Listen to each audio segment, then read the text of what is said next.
کا مسئلہ یہ ہے کہ جو شخص موت کے نزدیک پہنچ جاتا ہے اور موت کی نشانیاں دیکھنے لگتا ہے اور اسے یقین ہو جاتا ہے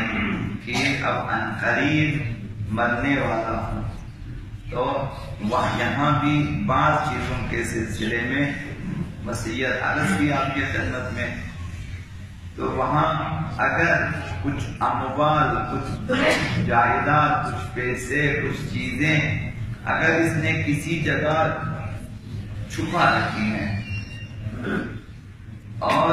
جن کا وارثین کو علم نہ ہو کہ یہ پیسے کہاں رکھے ہیں، کس بینک میں رکھے ہیں، کس اکاؤنٹ میں رکھے ہیں، کس شخص کے پاس رکھے ہیں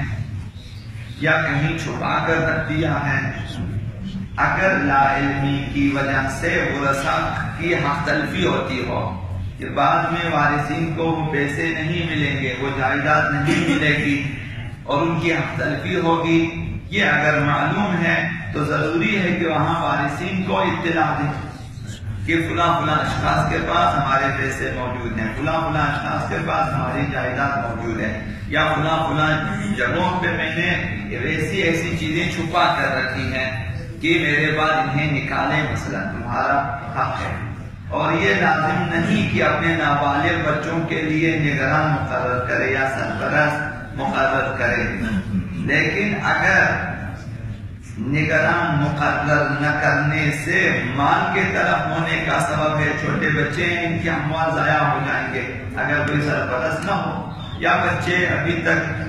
جو ہے صحیح سنجیدہ نہیں ہوئے، بالغ نہیں ہیں اور اپنے اموال طلب کریں گے،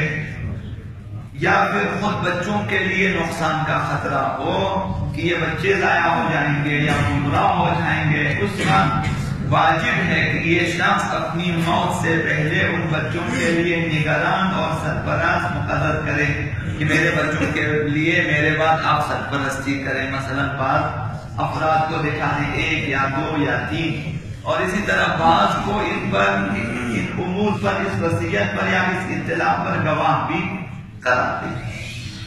حضرت پیغمبر خدا صلی اللہ علیہ وسلم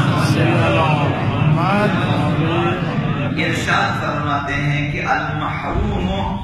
من حرم الوصیہ، محروم شخص وہ ہے جو وصیت کرنے سے محروم ہے۔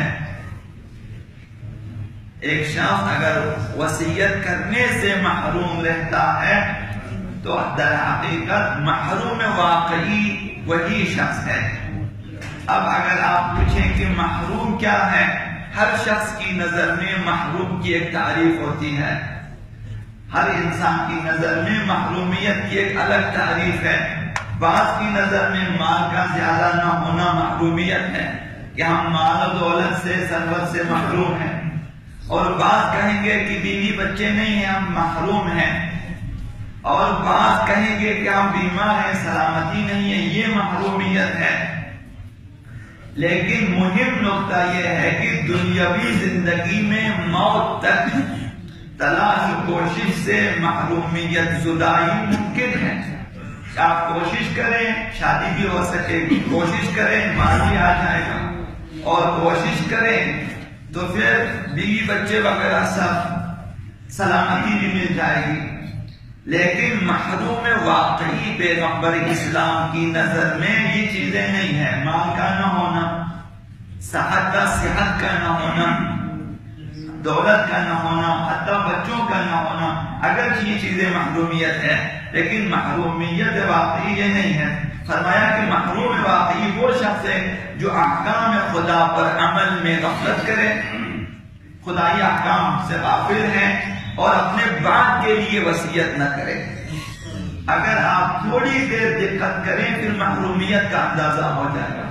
اگر آپ نے اچھی وصیت کی اپنے بعد کے لیے، اولاد کے لیے، ابھی سورہ بقرہ میں آخری آیتوں میں آپ پڑھیں گے کیا، وَوَصَّىٰ بِهَا إِبْرَاهِيمُ، حضرت ابراہیم نے اپنے فرزندوں کے لیے وصیت کی، حضرت یعقوب نے اپنے فرزندوں کے لیے وصیت کی، لقمان نے اپنے بیٹے کے لیے وصیت کی، اچھی وصیتیں کی اور انہوں نے عمل کیا۔ اگر آپ کے بچے آپ کے بعد آپ کی وصیتوں پر عمل کرتے ہوئے مثلا ایک دیندار شخص، ایک روحانی شخص اور ایک سماجی جو ہے رضاکار شخص اور مفید شخص بن جائیں تا ابد الآباد، جب تک اس کے کام زندہ ہے آپ کے لیے فائدہ ہے۔ اس سے اگر محروم ہو جائے مرنے کے بعد، نام احمد بند ہو جائے اور یہاں سے کوئی بیچنے والا نہ ہو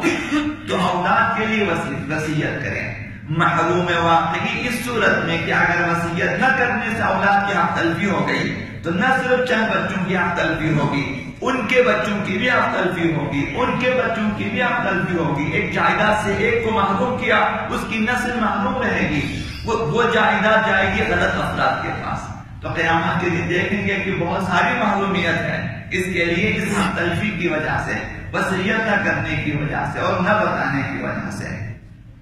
تو لہذا احکام الہیہ سے ناواقفیت یا غفلت کی بنا پر وصیت نہ کریں، یہ محروم واقعی ہے۔ فوت شدہ واجبات اور بعض افراد سے حلالیت طلب کرنے سے محروم رہے،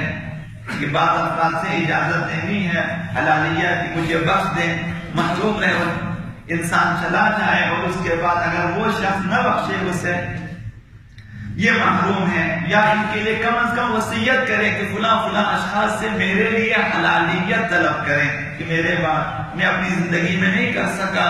تم لوگ چاہیں، اولاد چاہیں گے کہ ہمارے والد کو یا والدہ کو، ہمارے بھائی کو فلاں کو بخش دیں، آپ کے حقوق ہیں یا مثلا آپ کا تذکرہ کیا، مثلا آپ کی رحمت کیا، مثلا یہ چیزیں نہایت ضروری ہیں۔ بہت تعجب ہے کہ یہاں وارثین کہ فاتحہ خوانی اور دوجا تیجا چہلوں ہفتوں پوندہوں کی اس قدر اہتمام کرتے ہیں کہ یہی بعض افراد جو رشتہ دار ہیں، عزیز ہیں، دوست ہیں، احباب ہیں، ان سے اجازت اور ان سے حلالیہ لینے کی کوشش نہیں کرتے۔ وہ بہت ضروری ہے اور یہ اس قدر ضروری نہیں ہے۔ قبرستان میں خرما تقسیم کریں، حلوہ تقسیم کریں، کیا فرق پڑتا ہے کہ آپ ایک خرما دیں یا نہ دیں؟ بہتر نہیں تھا جو لوگ بیٹھے ہیں کہ وارثین گریں کہ اس کو بخش دیں، اسی جبھی تک نکیریں نہیں پہنچا کہ وہ بخشا جائے۔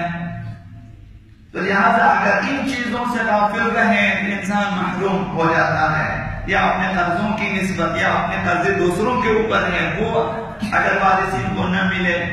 تو یہ محروم واقعی ہے۔ اس طرح انسان بہت سارے خیرات سے محروم ہو سکتا ہے۔ اللہم صلی اللہ علیہ باسمك العظيم الأعظم الأعز الجل الأكرم يا الله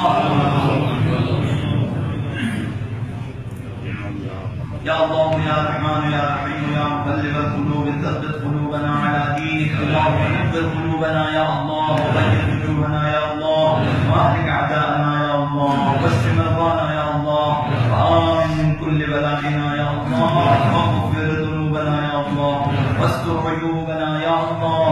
بحق محمد وآله الطيبين الطاهرين إلى أرواح المؤمنين والمؤمنات وإلى أموات الحاضرين لا سيما إلى أرواح شهدائنا رحم الله من يقرأ القرآن مع الصلاة